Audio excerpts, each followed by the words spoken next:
നമസ്കാരം. നമ്മൾ പറയാൻ പോകുന്നത് 2026 വർഷഫലമാണ്. ഉത്രട്ടാതി നക്ഷത്രം എന്ന് പറയുമ്പോഴത്തേക്കും രണ്ട് നക്ഷത്രങ്ങൾ അടങ്ങുന്ന ഒരു കൂട്ടമായിട്ടാണ് ഉത്രട്ടാതി നക്ഷത്രം പറയപ്പെടുന്നത്. ഈ നക്ഷത്രക്കാർക്ക് പൊതുവെ സൗമ്യശീലരായിട്ടും സത്യസന്ധരായിട്ടും ജനിച്ച സ്ഥലം അല്ലെ വീടിനോട് കുറച്ച് അറ്റാച്ച്മെന്റ് കൂടിയ അവസ്ഥയും പറയപ്പെടുന്നുണ്ട്. സ്ത്രീകൾക്ക് ഗർഭഭരണത്തിൽ കുറച്ച് താല്പര്യം കൂടുതലുള്ള അവസ്ഥയൊക്കെ പറയപ്പെടുന്നുണ്ട്. ക്ഷമാശീലം ഇവർക്ക് നല്ലോണം ഉണ്ടായിരിക്കും. ഭർത്താവിനോടും ഗുരുജനങ്ങളോടും ക്ഷമാപൂർവ്വം പെരുമാറാൻ സ്ത്രീകൾക്ക് പറ്റിയെന്ന് വരാം. ഈ നക്ഷത്രക്കാർക്ക് ഈ ഒരു കൊല്ലം വളരെ ഗുണകരമായിട്ടാണ് പറയപ്പെടുന്നത്. വിദ്യാർത്ഥികൾക്ക് ഉദ്യോഗം ലഭിക്കാനുള്ള സാധ്യത കാണുന്നുണ്ട്.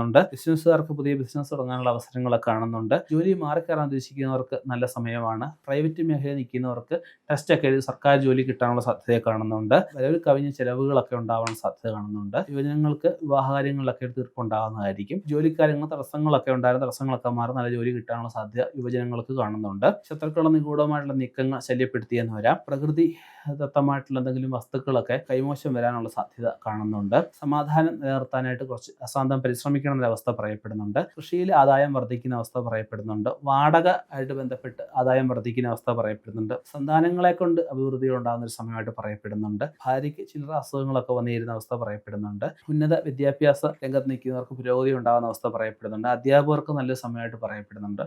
എഴുത്തുകാർക്ക് വളരെ നല്ല സമയമായിട്ട് പറയപ്പെടുന്നുണ്ട്. ഉദ്യോഗത്തിൽ ഉയർച്ച ഉണ്ടാകുന്ന സമയമായിട്ട് നമുക്ക് പറയാവുന്നതാണ്. ജനമധ്യത്തിൽ അംഗീകാരങ്ങൾ ലഭിക്കാനുള്ള സാധ്യത കാണുന്നുണ്ട്. സുഹൃത്തുക്കളുമായിട്ട് രമ്യതയിൽ മുന്നോട്ട് പോകാൻ കഴിയുന്ന ശ്രമിക്കുക. സാമ്പത്തികം കടം കൊടുക്കുമ്പോഴും കടം വാങ്ങിക്കുമ്പോഴും ശ്രദ്ധിക്കണമെന്ന് പറയപ്പെടുന്നുണ്ട്. വിദേശത്ത് നിൽക്കുന്നവർക്കായാലും നാട്ടിൽ വന്നിട്ട് പോകാനുള്ള അവസരമൊക്കെ കാണുന്നുണ്ട്. പൊതുവെ ഇവർക്ക് ഗുണകരമായിട്ടൊരു അവസ്ഥ കാണുന്നുണ്ട്.